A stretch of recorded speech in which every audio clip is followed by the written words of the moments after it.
Hello everyone and welcome to Electrical Circuits Part 2. In today's video we will be talking about voltage and current, and we will apply this by asking ourselves the question, what happens when we add more batteries to the circuit? Let's continue. Now let's put this circuit aside here. Now this is a very simple electrical circuit, but now we want to see what happens if you add more batteries to the same light bulb.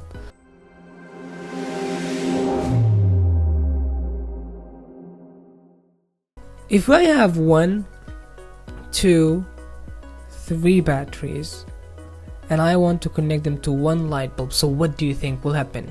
This is my simple circuit. I have one battery and one light bulb. Now I'm trying to connect the same light bulb but to 3 batteries instead of 1. So what do you think will happen? Pause the video and guess.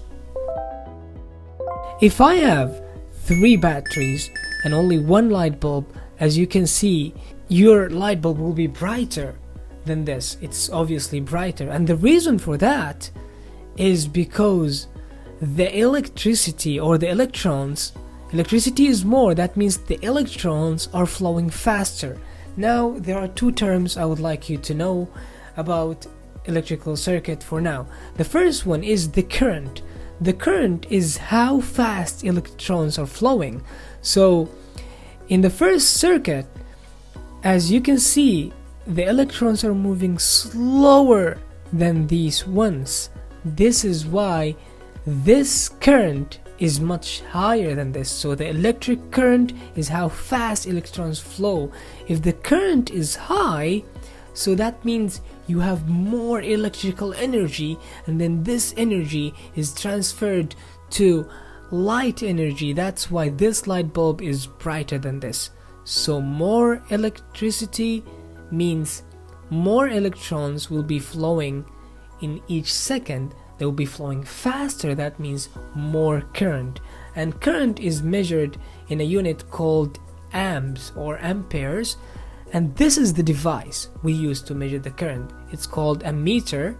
This is the device is measuring the current. So let's connect it to both circuits and see if the current is really higher.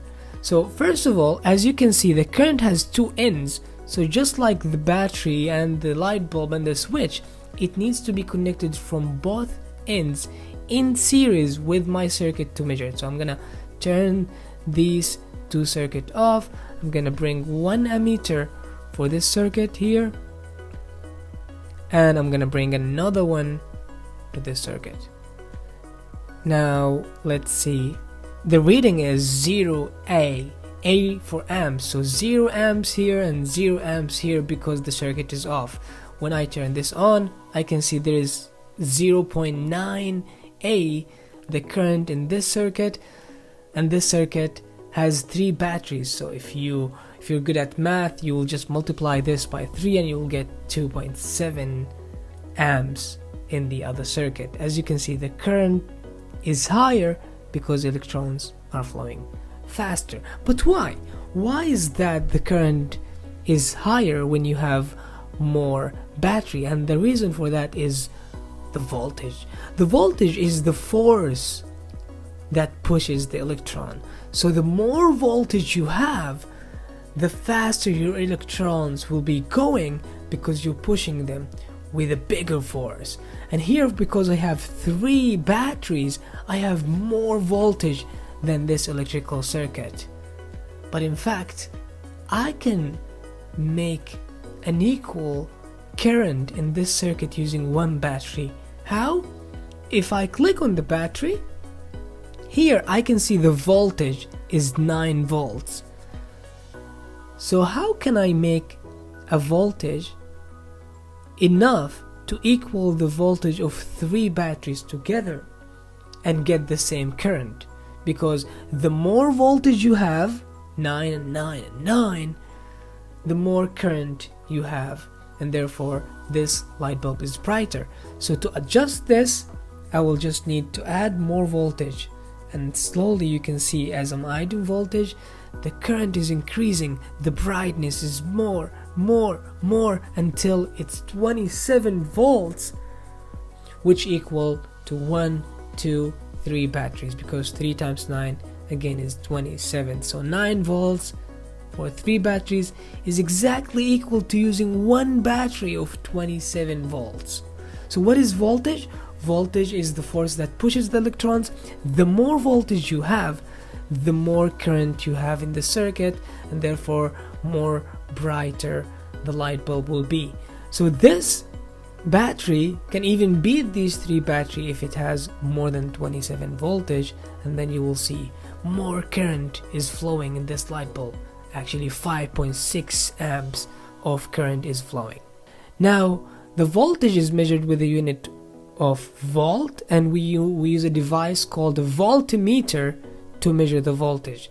So if you don't want to add this in your head, or if you have a more complicated circuits, or if you cannot see this, you can just use this voltmeter, and it has 2 parts, red and black, negative and positive. So you just need to put it here in the section you're measuring the voltage. So I want to measure the voltage for all these 3 batteries together. So the first one will connect to the first battery, and the last one will not be in the end of the first battery, no, in the end of the third battery. And now I can see 27 voltage, and that's the same voltage given to this light bulb.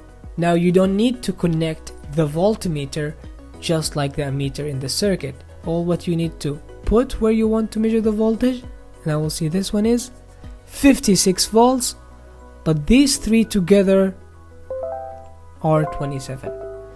If you put it here, you'll just be measuring the voltage for 1 battery, not all of them together. Now one problem you might face when you explore this simulation is if you make the voltage very high that the light bulb cannot take, which is for example, if I have this up to 120 volts, look how much current you have, but this light bulb cannot take lots of electricity. It has a limited amount of electricity it can take. So if I increase this one also, you will see at some point it will start burning because of short circuit, and this can happen in real life if you connect a device that needs very small voltage to very big voltage source, or you give it so much current more than it needs, your device can crack and can burn. So that's why we have another device I want you to learn about, which is called the fuse.